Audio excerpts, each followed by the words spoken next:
Hello guys, आप सबका स्वागत है हमारे यूट्यूब चैनल शुभ ऑनलाइन क्लासेस में। और आज मैं आपके लिए लाया हूं वर्ल्ड बैंक ग्रुप का एक इम्पॉर्टेंट वीडियो जो आपके लिए बहुत ही इम्पॉर्टेंट है। ये वीडियो हिंदी और इंग्लिश दोनों ही वर्जन के स्टूडेंट्स के लिए बहुत ही इंपॉर्टेंट है। आप ये मत समझिएगा कि हिंदी में लिखा हुआ है तो हमारे समझ में नहीं आएगा। टर्मिनोलॉजी आपको पूरी समझ में आएगी, लैंग्वेज आपको पूरी समझ में आएगी, तो इंग्लिश वर्जन वाले स्टूडेंट भी इसको मिस ना करें। काफ़ी अच्छा वीडियो है। स्टार्ट करता हूँ। वर्ल्ड बैंक ग्रुप क्या होता है? अंतर्राष्ट्रीय पुनर्निर्माण और विकास बैंक, जिसको कहा जाता है international bank for reconstruction and development IBRD, और अंतर्राष्ट्रीय मुद्रा कोष, जिसको बोला जाता है इंग्लिश में इंटरनेशनल मॉनेटरी फंड IMF, इसकी स्थापना एक साथ वर्ष 1944 में अमेरिका के न्यू हैम्पशायर के ब्रेटन वुड्स सम्मेलन के दौरान हुई थी।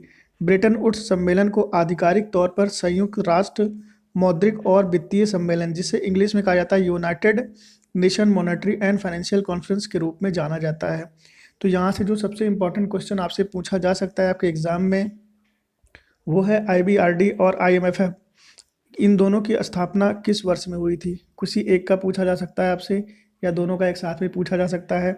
तो वो थी 1944, इस ईयर में हुई थी। और कौन से सम्मेलन में हुई थी? ये थी ब्रेटन वुड्स सम्मेलन में। तो ये काफ़ी इंपॉर्टेंट है। अब यहाँ पे आगे मैं बात करता हूँ आपसे। 1 से 22 जुलाई 1944 तक 44 देशों के प्रतिनिधि इस सम्मेलन में सम्मिलित हुए थे। यानी 1 जुलाई से लेके 22 जुलाई 1944 तक टोटल 44 कंट्रीज थे जो इस सम्मेलन में शामिल हुए थे। इसका तात्कालिक उद्देश्य द्वितीय विश्व युद्ध और विश्वव्यापी संकट से जूझ रहे देशों की मदद करना था। तो ये जो ऑर्गेनाइजेशन इस्टेब्लिश हुआ था, उसका मेन मोटो क्या था? जो सेकेंड वर्ल्ड वार हुआ था उस समय विश्व में जो मंदी छाई हुई थी और जो बहुत सारी कंट्रीज़ थी जो अंडर डेवलप्ड हो गई थी, बहुत ज़्यादा दिक्कत में आ गई थी, उन देशों की मदद करना था। अंतर्राष्ट्रीय पुनर्निर्माण और विकास बैंक को ही विश्व बैंक कहा जाता है। तो यहाँ पे ये क्वेश्चन भी बहुत इंपॉर्टेंट है। IBRD ही आपका क्या कहलाएगा? वर्ल्ड बैंक कहलाता है। इसका जो मुख्यालय है इस समय कहाँ पे है? वाशिंगटन DC में है। पहले ये कहाँ पे था? कोलंबिया में इस्टेब्लिश था। विश्व बैंक संयुक्त राष्ट्र से जुड़ी एक अहम संस्था है और यह कई संस्थाओं का समूह है। तो इसमें कई और भी संस्थाएं हैं जो विश्व बैंक में शामिल हैं। कौन कौन सी, इसके बारे में हम आगे बात करेंगे। जिसका नाम दिया गया है, जिस ग्रुप को नाम दिया गया है, वर्ल्ड बैंक ग्रुप। तो ये इस ग्रुप का नाम है। वर्तमान में विश्व बैंक के 189 देश सदस्य हैं। तो विश्व बैंक में ये भी क्वेश्चन आपसे पूछा जा सकता है कि विश्व बैंक के इस समय कितने सदस्य देश हैं? तो वह है 189 देश। विश्व बैंक का सदस्य बनने के लिए किसी भी देश को पहले अंतर्राष्ट्रीय वित्त निगम का सदस्य बनना जरूरी होता है। ये क्वेश्चन भी काफ़ी इंपॉर्टेंट है। आपसे यहाँ से भी क्वेरी आ सकती है कि विश्व बैंक का सदस्य बनने से पहले किस ऑर्गेनाइजेशन का सदस्य बनना जरूरी होता है? तो वह है अंतर्राष्ट्रीय वित्त निगम का सदस्य बनना जरूरी होता है। इसका मुख्य उद्देश्य सदस्य राष्ट्रों को पुनर्निर्माण यानी रिकॉन्स्ट्रक्शन और विकास यानी डेवलपमेंट के कार्य में आर्थिक सहायता यानी इकोनॉमिक जो भी उनको हो सके वही हेल्प करना है इनकी। यह एक अग्रणी विकास संस्थान है। सबसे आगे इसी का नाम आता है, जो विकासशील देशों जैसे अपने देश भारत है में गरीबी से लड़ने तथा सतत विकास यानी कंटिन्यूअस डेवलपमेंट को बढ़ावा देने के लिए लोन प्रोवाइड करता है, गारंटी देता है। जोखिम प्रबंधन उत्पाद यानी होता है जो रिस्क मैनेजमेंट प्रोडक्ट होते हैं, और विश्लेषणात्मक तथा सलाहकार सेवाएं देने में का ये काम करता है। इसके सदस्य देश संयुक्त रूप से इसके लिए जिम्मेदार होते हैं कि कैसे इसका वित्त पोषण किया जाता है और इसका पैसा कैसे खर्च किया जाता है। तो जितने भी इसके मेंबर्स होते हैं, मेंबर कंट्रीज़ हैं, वो इन सब के लिए जिम्मेदार होते हैं कि कैसे लोन प्रोवाइड किया जाए, गारंटी दी जाए, जोखिम प्रबंध किया जाए। इन सब का कार्य इन्हीं को किया जाता है। विश्व बैंक का प्रयास जो है वो क्या है? सतत गरीबी में कमी का उद्देश्य शेषा शताब्दी विकास लक्ष्यों तक पहुंचने पर केंद्रित है। मतलब जितने भी इनके सदस्य देश हैं वहाँ पे गरीबी दूर हो जाए और वो कंटिन्यू डेवलपमेंट करें, ये इनका विकास होता है। विश्व बैंक समूह में शामिल संस्थान कौन से ऑर्गेनाइजेशन हैं जो विश्व बैंक यानी वर्ल्ड बैंक ग्रुप के हिस्से हैं? उनमें सबसे पहला नाम आता है IBRD का, जिसका नाम है पुनर्निर्माण और विकास के लिए अंतर्राष्ट्रीय bank international bank for reconstruction and development, जिसकी स्थापना 1945 में हुई थी। वर्तमान में इसके 188 सदस्य हैं। तो ये काफ़ी अच्छा और इम्पोर्टेंट क्वेश्चन है जिसमें आपसे पूछा जा सकता है IBRD की स्थापना कब हुई थी? तो हुई थी 1945 में। और इसके कितने सदस्य मेंबर हैं, तो वो हैं 188।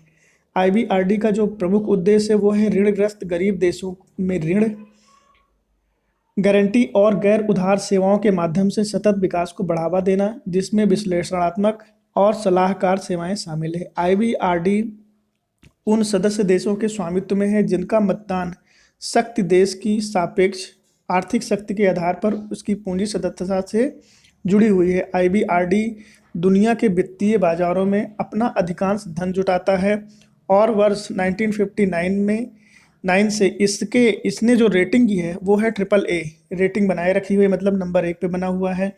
आईबीआरडी और आईडीए मिलकर विश्व बैंक का रूप यानी स्वरूप लेते हैं। तो आईबीआरडी और आईडीए ये दोनों मिलकर विश्व बैंक का एक प्रारूप है जो विकासशील देशों की सरकारों को वित्त पोषण, नीति सलाह, वित्त पोषण मतलब होता है मनी, जो उनको वित्त पोषण करते हैं, उनको पॉलिसीज़ प्रोवाइड कराते हैं, टेक्निकल जो भी हेल्प होती है वो प्रोवाइड करा देते हैं, या विश्व बैंक के परिचालन यानी ऑपरेटिंग एक्सपेंसेस को वहन करते हैं, तथा बेहद गरीब देशों के लिए आईडीए को धन प्रदान किया जाता है। तो इस तरीके से ये काम करता है।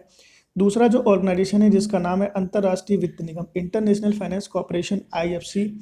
इसकी स्थापना वर्ष कब हुई थी, 1956 में। और आईएफएससी में कितने सदस्य हैं, 184 सदस्य देश हैं जो सामूहिक रूप से नीतियों के निर्धारण करते हैं। यह 100 से अधिक विकासशील देशों में उभरते बाजार में कंपनियों और वित्तीय संस्थाओं को रोजगार सृजित करने, कर राजस्व जुटाने, कारपोरेट प्रशासन और पर्यावरण प्रबंध जो भी प्रदर्शन होता है उसमें सुधार करने तथा उसमें स्थानीय समुदायों में योगदान करने में सहायता प्रदान करते हैं। यह विकासशील देशों में विशेष रूप से निजी क्षेत्र पर केंद्रित सबसे बड़े वैश्विक विकास जो संस्थान है वो है हमारा आईएफएससी। आईएफसी अंतर्राष्ट्रीय पूंजी बाजार में ऋण दायित्वों को पूरा करने के माध्यम से लगभग सभी ऋण गतिविधियों के लिए धन जुटाता है। वर्ष 1989 के बाद आईएफसी ने अपनी AAA की जो रेटिंग है वो बनाए रखी है। तो ये भी एक अच्छा ऑर्गेनाइजेशन है। यह आमतौर पर 7 से 12 साल की परिपक्वता वाले व्यवसायों और निजी परियोजनाओं को ऋण देता है। जो 7 से 12 साल के जो ऑर्गेनाइजेशन होते हैं जो वो मैच्योर होते हैं इस टाइम पीरियड में, उनके लिए वो ऋण देता है। इसके द्वारा किए जाने वाले निवेश के लिए समान ब्याज दर की नीति होती है। तो कोई भी कंट्री यहाँ से लोन ले सकती है और उनके लिए जो इंटरेस्ट का जो रेट होगा वो इक्वल होगा। आईएफसी अंतर्राष्ट्रीय लेन देन की जोखिम को कम करने के लिए अपने वैश्विक जो वित्तीय बाजार है उसके माध्यम से 80 से अधिक जो भी देश हैं उसमें 200 से अधिक अनुमोदित बैंकों के व्यापार भुगतान दायित्वों की गारंटी देता है। तो ये आईएफएससी का काम होता है। इसके बाद जो तीसरा ऑर्गेनाइजेशन है जो इसका ग्रुप का हिस्सा है वो है आईडीए, जिसको बोला जाता है अंतर्राष्ट्रीय विकास बैंक यानी इंटरनेशनल डेवलपमेंट एसोसिएशन, जिसकी स्थापना 1960 में हुई थी और वर्तमान में इसके 173 सदस्य देश हैं। आईडीए विश्व बैंक का हिस्सा है जो दुनिया के सबसे गरीब देशों की मदद करता है। 173 शेयरधारक देशों द्वारा प्रतिबंधित आईडीए का उद्देश्य आर्थिक विकास को बढ़ावा देना, असमानताओं को कम करना, जितनी भी असमानताएं हैं उनको कम करना और लोगों की जीवन स्थितियों में सुधार के लिए अनुदान प्रदान करना है। यह दुनिया के 75 सबसे गरीब देशों में बुनियादी सामाजिक सेवाओं हेतु जो भी सहायता प्रदान की जाती है वो करता है और इसका सबसे बड़ा स्रोत है। इनमें से 39 अफ्रीका में है, यानी जितने भी कंट्रीज़ हैं 75 देश हैं उनमें से 39 ये इस्टेब्लिश है कहाँ पे, अफ्रीका कंट्री में। आईडीए रियायती शर्तों पर ऋण देता है, अर्थात यह 0 से बहुत कम ब्याज लेता है, इसका 0% भी हो सकता है रेट। पुनर्भुगतान 30 से 38 वर्ष तक किया जा सकता है। जो इनका रीपेमेंट होता है वो 30 ईयर टू 38 ईयर तक हो सकता है, जिसमें 5 से 10 साल की छूट अवधि भी शामिल है। तो ये ऐसा टाइम पीरियड है जिसमें आपको 5 से 10 साल की छूट भी हो जाती है। अगर आपको लेट होता है तो आप इतना साल और भी टाइम ले सकते हैं। यह समानता आर्थिक विकास, रोजगार सृजन, उच्च आय और बेहतर जीवन स्थितियों का समर्थन करते हुए सहायता प्रदान करता है। प्राथमिक शिक्षा, बुनियादी स्वास्थ्य सेवाएं, स्वच्छता और स्वच्छ पानी, कृषि व्यापार, जलवायु सुधार, बुनियादी ढांचा और संस्थागत सुधारों के लिए भी आईडीए सहायता प्रदान करता है। तो ये सब इसका काम होता है। इसके बाद जो चौथा मेन ऑर्गेनाइजेशन है वो है आईसीएसआईडी, जिसको हम कहते हैं international centre for settlement of investment dispute. इसका स्थापना वर्ष है 1966 और यह एक स्वायत्त अंतर्राष्ट्रीय संस्था है। ICSID आदि समय एक बहुपक्षीय संधि है जिसे विश्व बैंक के कार्यकारी निदेशकों द्वारा तैयार किया गया है ताकि बैंक के निवेश को बढ़ावा देने के उद्देश्य से आगे बढ़ाया जा सके। इसका प्राथमिक उद्देश्य अंतर्राष्ट्रीय निवेश विवादों के सुलह और मध्यस्थता के लिए सुविधाएं प्रदान करना है। अधिकांश देशों ने अंतर्राष्ट्रीय निवेश संधियों और कई निवेश कानूनों और अनुबंधों में निवेशक राज्य विवाद निपटान के लिए एक मंच के रूप में ICSID को मान्यता दी है। तो बहुत सारे ऑर्गेनाइजेशन हैं जिन्होंने इसको एक प्रूफ दिया है कि भाई ठीक है, ऑर्गेनाइजेशन ठीक है आपका। इसका नेतृत्व महासचिव द्वारा किया जाता है जो कार्यवाही के लिए तकनीकी और प्रशासनिक सहायता प्रदान करता है। इसके महासचिव को पंचायत न्यायाधिकरण या सुलह आयोग का गठन करने का अधिकार है। अधिकांश मामलों में न्यायाधिकरण के 3 मध्यस्थ होते हैं। इन 3 मध्यस्थों के क्या नाम है? पहले का नाम है निवेशक द्वारा नियुक्त, राज्य सरकार द्वारा यानी राज्य द्वारा नियुक्त, और तीसरा है दोनों पक्ष के समझौते द्वारा नियुक्ति की जाती है। पांचवा जो हमारा IBA का जो हमारा इंटरनेशनल बैंक है, जो बैंक का ग्रुप है उसका नाम है multilateral investment guarantee agency MIGA, जिसको कहा जाता है बहुपक्षीय निवेश गारंटी एजेंसी। इसकी स्थापना 12 अप्रैल 1988 को विश्व बैंक समूह के नए सदस्य के रूप में MIGA की स्थापना की गई। कानूनी तौर पर अलग और आर्थिक रूप से स्वतंत्र इकाई के रूप में व्यवसाय के लिए खोली गई MIGA के 179 देश इसके सदस्य हैं। MIGA को विकासशील देशों के गैर वाणिज्यिक जोखिमों के खिलाफ निवेश बीमा के सार्वजनिक और निजी स्रोतों के पूरक के लिए बनाया गया था। यह ऋणदाताओं और निवेशकों को युद्ध जैसे राजनीतिक जोखिम के खिलाफ सुरक्षा प्रदान करने का काम करती है। इसका उद्देश्य विकासशील देशों में विदेशी प्रत्यक्ष निवेश को बढ़ाना है ताकि आर्थिक विकास की मदद मिल सके, गरीबी को कम किया जा सके और लोगों के जीवन को बेहतर बनाया जा सके। MIGA का गठन विकासशील देशों में गैर वाणिज्यिक जोखिमों के खिलाफ निवेश और बीमा के सार्वजनिक और निजी स्रोतों के पूरक के तौर पर किया जाता है। इन जोखिमों में जितने भी इनके जो रिस्क होंगे उनमें मुद्रा की अनिश्चितता और हस्तांतरण यानी ट्रांसफर, प्रतिबंध, सरकार का विघटन, युद्ध, आतंकवाद और नागरिक गड़बड़ी, अनुबंध का उल्लंघन, वित्तीय दायित्वों के निर्वहन में भटकाव की स्थिति आदि शामिल है। तो ये सब चीज़ें होती हैं। विश्व बैंक का जो कार्यकारी निर्देशक मंडल होता है उसमें कौन कौन शामिल होता है ये बताता हूँ मैं आपको। विश्व बैंक समूह के 4 संस्थानों का प्रतिनिधित्व करने वाले कार्यकारी निर्देशकों के 4 बोर्ड हैं। सबसे पहला है IBRD, जिसको हम जानते हैं international bank for reconstruction and development. दूसरा है अंतर्राष्ट्रीय विकास एजेंसी, जिसको हम IDA बोलते हैं, और तीसरा है अंतर्राष्ट्रीय वित्त निगम IFC, और चौथा है बहुपक्षीय निवेश गारंटी एजेंसी MIGA। तो ये 4 हैं जो विश्व बैंक का कार्यकारी निर्देशक मंडल में शामिल हैं, 4 ऑर्गेनाइजेशन। इन बोर्डों में जो भी काम होता है उसको कौन करता है? कार्यकारी निदेशक, और आमतौर पर समान होते हैं। कार्यकारी निदेशक के ये बोर्ड विश्व बैंक के सामान्य संचालन के लिए जिम्मेदार हैं और सदस्यों का प्रतिनिधित्व बोर्ड ऑफ गवर्नर्स द्वारा किया जाता है। बोर्ड ऑफ गवर्नर्स उन्हें सौंपी गई सभी शक्तियों का उपयोग करते हैं। इन बोर्ड्स के 24 कार्यकारी निदेशक होते हैं और एक अध्यक्ष होता है। तो ये बहुत बड़ी बात है, ये आप समझ लीजिए। 24 कार्यकारी निदेशक यानी जो भी होते हैं बोर्ड ऑफ डायरेक्टर्स, और एक इसका प्रेसिडेंट होता है। अमेरिकी राष्ट्रपति डोनाल्ड ट्रंप प्रशासन के अधिकारी डेविड मालपास को विश्व बैंक के 13वें अध्यक्ष के रूप में चुना गया था।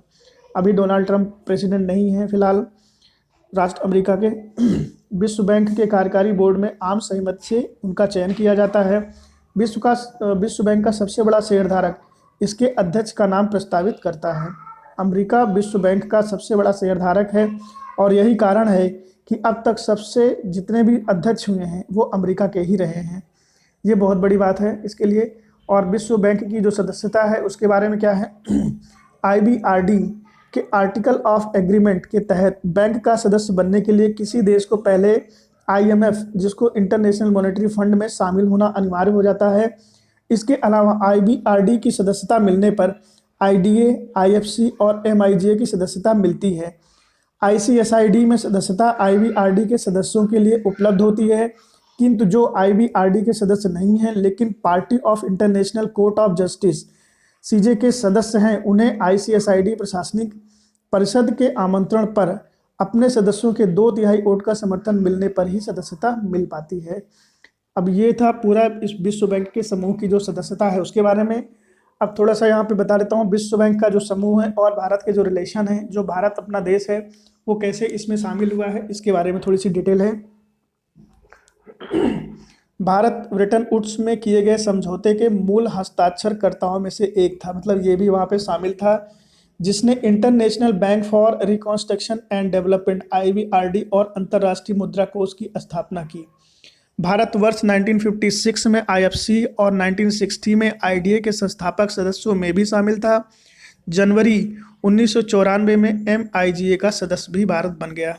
तो ये सारे क्वेश्चंस बहुत इंपॉर्टेंट है जो आपके आने वाले एग्जाम के लिए बहुत इंपॉर्टेंट हैं।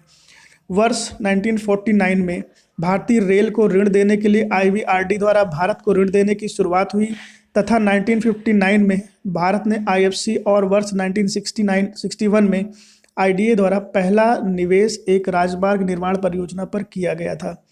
1950 के दौरान, जो 1950 का दशक था उसके दौरान भारत हेतु विश्व बैंक के ऋण का एकमात्र सोर्स IBRD था। यानी 1959 में जो भारत को ऋण मिलता था वो IBRD के थ्रू मिलता था। दशक के अंत तक भारत की बढ़ती ऋण समस्या विश्व बैंक समूह के लिए सॉफ्ट लोन से जुड़े IDA के लॉन्च के लिए एक महत्वपूर्ण कारक बनी। इसके अलावा इसमें दिया गया था 1960 का जो दशक था उसके अंत में अमेरिका ने अपने द्विपक्षीय सहायता कार्यक्रम में तेजी से कटौती की, जो उस समय भारत के बाहरी संसाधनों का सबसे बड़ा स्रोत था। तब से ही विश्व बैंक आधिकारिक तौर पर दीर्घकालिक वित्त के लिए सबसे महत्वपूर्ण स्रोत बनकर उभर गया। तो जो दीर्घकालीन यानी लॉन्ग टर्म जो लोन प्रोवाइड करता था वो कौन करता था? विश्व बैंक। कब ये इस्टेब्लिश हुआ था? ये बात 1960 में आई थी। 1960 और 1970 का जो दशक था, जो 10 ईयर का प्लान था, उसके अंदर IDA ने विश्व बैंक द्वारा लिए गए कुल ऋण का लगभग 3/4 हिस्सा भारत को दिया। तो जितना भी उसका लोन था वो सबसे ज़्यादा उसने भारत को दिया, यानी 3/4। इस प्रकार IDA से अब तक का सबसे बड़ा ऋण प्राप्तकर्ता भारत बना और यह राशि कुल दिए गए सभी ऋणों के 2/5 हिस्से के बराबर थी। चीन वर्ष 1980 में विश्व बैंक के सदस्यों में शामिल हुआ। उसने सीमित IDA संसाधनों पर अपनी दावेदारी भी जता दी। अफ्रीका के बिगड़ते आर्थिक हालात और भारतीय अर्थव्यवस्था के बेहतर प्रदर्शन से IDA में भारत की ऋण हिस्सेदारी तेजी से कम होने लगी। 1980 के दशक के दौरान विश्व बैंक ने नीतियों में सुधार और आर्थिक उदारीकरण पर जोर दिया। यह भारत के बुरे दौर के गुजर रहे सार्वजनिक संस्थानों को ऋण देता रहा और भारत की बंद अर्थव्यवस्था की आलोचना को लेकर मौन साधे रहा। वर्ष 91 के जो व्यापक आर्थिक संकट के बाद परिस्थितियों में तेजी से बदलाव आया। इसके बाद संरचनात्मक समायोजन कार्यक्रम यानी स्ट्रक्चरल एडजस्टमेंट प्रोग्राम SAP के अंतर्गत ऋण देने के लिए विश्व बैंक के लिए भारत महत्वपूर्ण स्थान बन गया। इसमें कुछ और भी बातें हैं, छोटी सी बात बता देता हूँ आपको और भी। विश्व बैंक के IBRD में सबसे अधिक ऋण लेने वाला भारत पहला देश था, जो 2015 से 2018 के बीच विश्व बैंक ने भारत को लगभग $10.2 बिलियन दिया था, इसका ऋण दिया है। विश्व बैंक समूह ने 2019-2022 की अवधि के लिए भारत को 25 से 30 बिलियन डॉलर की योजनाओं के लिए ऋण प्रतिबद्धता जो भी थी उसकी मंजूरी दे दी है। तो ये थी एक बहुत ही इम्पोर्टेंट नॉलेजेबल जानकारी आपके लिए, जो आपके आने वाले UP TGT PGT एग्ज़ाम में काफ़ी बड़ा रोल प्ले करने वाली है। विश्व बैंक समूह से जुड़ी हुई, जो आपके कॉमर्स ही नहीं इकोनॉमिक्स के लिए भी बहुत ही इम्पोर्टेंट है। तो ये था मेरा वीडियो, उम्मीद है आपको ज़रूर पसंद आएगा। मिलते हैं एक और अच्छी वीडियो के साथ में अपने नेक्स्ट वीडियो में। Thanks for watching my channel.